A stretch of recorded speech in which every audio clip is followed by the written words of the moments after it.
Si Senator Erwin, ayan na Senator Erwin. Nasa atin ng linya. Nako, sir, maraming salamat. Si Senator Erwin Tulfo po, tanungin natin tungkol dun sa posibleng paghahanda ng Senado doon sa impeachment. Sir, good morning po. Good morning po, Senator. Ay, good morning, Nympha. May kasama kaya tayo Yes dyan? po, si Isa Sir, po si ito.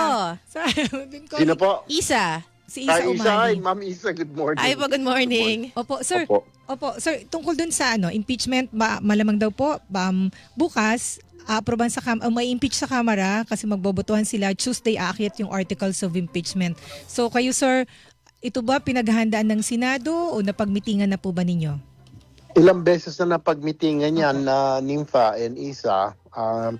Actually, I think last month, nung nagpatawag ng meeting si SP Soto, ilang majority members ang nandoon.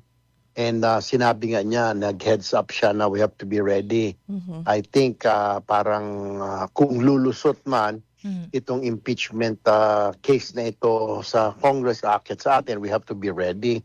So may heads up na kami. Tapos last week, again, as na if ever naakyat, yung plano is like MWF, yung magiging trial dates, yun yung mga impeachment trial dates. PTH, Tuesday, Thursday, yun yung mga session days tsaka mga committee hearings. Tapos ang plano parang afternoon 3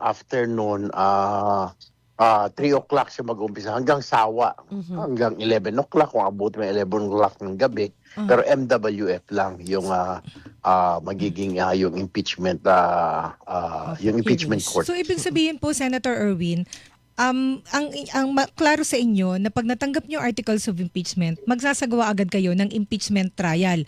Kasi No, I'm sorry. Iko-convene muna siyempre yung impeachment court. Opo, so klaro na magko-convene agad kayo as impeachment Nag-uusap court. kami ni Senator Soto, ni SP Soto, last week. I think that was around Wednesday. And sabi niya, definitely, sabi niya doon sa lounge, we have to convene forthwith yung court. Pero it doesn't mean to say na magkakaroon kayo ng trial because we still have to give time for the defense, for the prosecution, for the pieces of evidence, etc. So, kailangan yan. Tapos yung rules, kailangan nating pag-usapan. Ano ba talaga? Yung isa sa mga critical point dyan, Nympha and Isa, is like, okay, there's a saying, di ba? Pag na-impeach, yung tao, automatic, hindi na po pwedeng run in any position, di ba? Bawal. Pero what if yung individual will resign during the trial, so hindi matatapos? Are we still going to pursue? Ang initial na usapan, let's pursue, let's continue. Pero ang isa pang usapan diyan, what about yung perpetual disqualification? Yes, Meron pa ba? Kasi nag-resign siya, hindi siya na-impeach.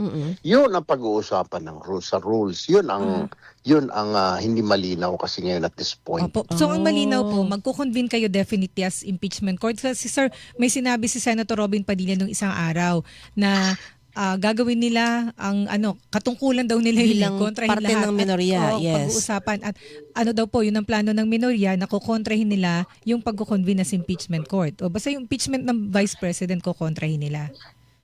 I don't know. I mean, karapatan nila yung kumontra, but constitutional duty naman kasi ng Senate, di ba, Nympha and Isa, na mag-convene pag may case pa, pag may inakyat sa Senate. So, I don't know how they will do that. Kung hindi naman tayo magko-convene as impeachment court, then we are violating the Constitution.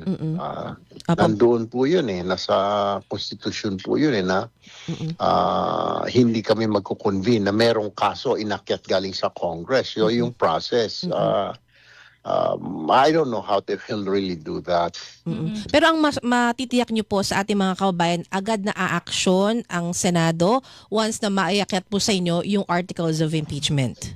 If ever na sinasabi nila kung lulusot sa kanila dyan, kasi syempre numbers yung pinag-uusapan natin dyan. I don't know kung ano na number, 100, I think 106 if I'm not mistaken. Yun po yung kailangan at least. Makakuha sila ng boto.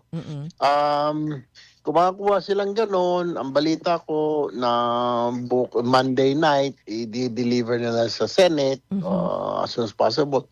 Then, siguro, by Tuesday ng opening, magko-convene na po yung Senate sa impeachment court. Opo. Ito sir, meron kasing kumakalat may umuugong na Senate coup para daw po ma-block yung pagko-convene ng Senado bilang impeachment court kasi nga gusto daw tanggalin ang si Senate President Soto dahil desidido siya na mag-convene kayo as impeachment court. So meron ho bang ganong ugong? May tumawag ho ba sa inyo? Niyayaya kayo para ikudita si Senate President Soto? Ay, wala naman. To be honest, wala namang tumawag sa akin or kay Sen. Rafi usually kasi dalawa kami tinatawagan. Pero that's very hard, Nympha and Isa. At saka magiging halatang-halata sila pag nagkaroon man kung yung grupo na mag-initiate ng kudeta. Halatang-halata. How will they explain to the public na kaya nagko para hindi matuloy ang impeachment because of the impeachment kailangan palitan ng leadership. That's another point that they have to it's not the answer, Isa and Nympha. You know where I'm coming from, di ba? Opo, pero sir, sa inyo It's not an answer it's a question also. Kasi magtatanong yung mga tao naman, yung mga antay o yung mga ordinary citizen. Bakit nagkudeta? So, you cannot, a question cannot answer another question. So kahiya-hiya ang Senado pagka gano'n na nagkudita, magpapalit ng leaders para lang hindi matuloy ang impeachment trial. Hindi maganda Exactly. So, that's the big question. I don't know kung saan sila kukuha ng lakas na loob na gawin nila yon. And I think siguro, mas maganda na we proceed to the trial. We will go para, di ba, sabing ganun, you have a day in court. Para kung sino man si VP, will have her day in court to explain para marinig. I think sa mga surveys naman ngayon, Nympha and Isa, lumalabas parang people are waiting na gusto nilang marinig. I was in Cebu, I was talking to a lot of people, mga masa sa Cebu, and they're saying, and I was asking cab driver, I was asking the vendor, will you agree? Sabi nila, pero para mapatapos na ito, para hindi siya guilty, then tapos na kasi paulit-ulit. Gusto din nila na magkaroon nga ng trial and you have to defend yourself in court and then you can say that's what they're saying. Ayan, with that sir, maraming salamat po. Gusto namin mas mahaba pa sana ng oras. So ulitin po, Senator. I'm so sorry din. Sisingilin namin kayo sa susunod. Babawi po kami sa susunod. Salamat po. Thank you so much po. Ingat po kayo palagi. Ayan, salamat po. Mga kapuso, happy... Hilingan, walang pinoprotektahan.